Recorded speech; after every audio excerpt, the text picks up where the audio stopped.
This is standing overhead extension. You don't need any equipment, you are just going to be standing up, obviously in your bare feet or at the most in some socks. So I'm going to show you this from both sides, but we're going to start off from the side. I want you to hear the cues and kind of play along with me, but I don't want you getting set up in the kind of full throttle of this exercise until I start the timer, because I really want you to make sure that you understand what we're going after in this exercise, and I also don't want you to burn yourself out before we even get to the chance of counting our time. So in fact, actually I'm going to start from front view. From the front view, we're going to make sure that we have parallel hip width apart feet. So my feet here are more or less directly underneath my hip joints. Hip width apart is much narrower than many people think. And when I say parallel, I am actually going off more the outside edge of my feet as showing me what a parallel foot is, rather than the big toe joints. So we don't want your feet pointing out to the side. For most people, when they straighten their feet up, they are still basing it off their big toe, so their feet are slightly externally rotated. I want you to feel like you're standing a little bit pigeon-toed, and when you stand a little bit pigeon-toed, what's happening is you're lining up the middle of your second and your third toe through the centre of your foot and through the centre of your ankle, okay? That is important, and that's what we're going to look like from the front. So from the side, I'm doing that same thing again, hip width apart feet, slightly pigeon-toed. I'm going to squeeze my quads. So my quads are my front thigh muscles. I'm going to give them a squeeze whilst I'm standing here and feel how they lift my kneecaps upwards, kind of towards my hips. I'm going to interlink my fingers and face my palms away. I'm trying my hardest to keep my fingers deeply interlinked. So as time goes on, you might notice that your fingers kind of come apart so that just the tips are touching.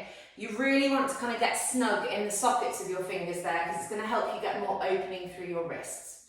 So the hands are pointing away from you, and this is putting your wrists in extension. Your toes are relaxed, the quads are tight. We're going to stretch the hands away from the body, so we're getting that length through the elbows. And at the same time, we're going to pull our shoulder blades back and down behind us. This is a funny push-pull movement. The hands push away to straighten the elbows, the shoulders pull back and down behind us. It's a similar kind of movement to what we did in floor block. The exercise goes that we lift our hands up towards the ceiling, but we're only lifting our hands up as far as our rib cage allows us to. So this is why I didn't want you to kind of start going, because we have to think about your rib cage here. The reason I've taken off my top is that you can see very nicely my rib cage flare when I don't have a t-shirt on. You can see how I kind of stick my rib cage up to the sky like this, and I'm quite rounded in my lower back. That is not what we want. So if your hands go up towards the sky like this and your rib cage is tilting upwards, it's going to feel very, very easy. You're not going to get anything happening around your arms and shoulders, and you may build on mid to lower back tension, okay? So what we are really focusing on more than anything in this exercise is what your rib cage is doing.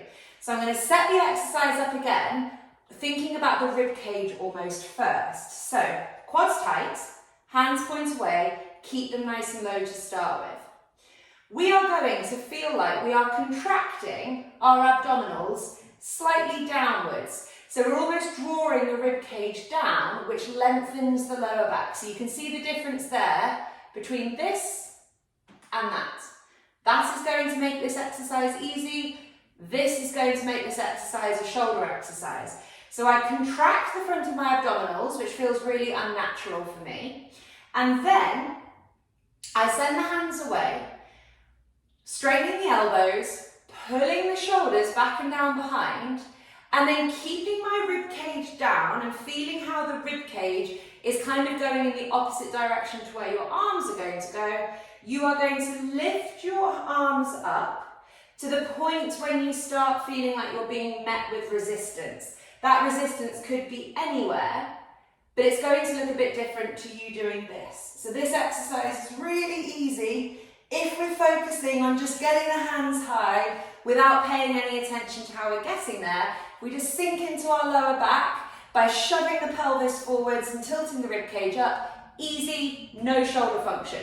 We've got to keep that rib cage down, pull the shoulders back and down, and then pivot. We find the spot where we're met with resistance. We keep the quads tight, we pull the rib cage down, we pull the shoulders back and down, and we drive the hands away. I'm going to do this kind of angle. As the 2 minutes wear on, I might be able to take my hands a little bit higher, but the focus is always on that rib cage staying down, okay? Off we go. 3, 2, 1. Feet hip width apart, quads tight, knees straight. Fingers interlinked, palms facing away, elbows straight. Tuck the rib cage down so you're contracted at the front of your body. Without moving the rib cage, you're lifting your arms up until you find that there's a bit of a stretch or a pull. We don't want to lift the rib cage, we don't want to go into the mid to lower back. I'm going to stay here. I'm pulling my shoulders back and down behind me, like we've done in floor block, and I'm pushing the hands away. So my hands push away to straighten my elbows, but the shoulders pull back and down behind to kind of wake up the mid to upper back. I'm focusing on that rib cage, it really wants to tilt up. The rib cage is moving in the opposite direction to where my arms are going. We're not going into our lower back. The shoulders pull back and down, and if it's comfortable to do so, your head gently lifts to look at your hands. But your main focus is on that shoulder engagement and arm engagement. Keep going. We've got just over 45 seconds left here.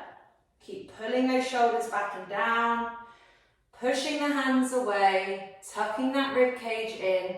Quads are staying tight.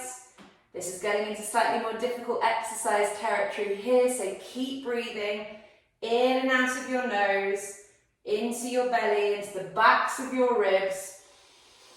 Really helpful because this is such a rib cage exercise.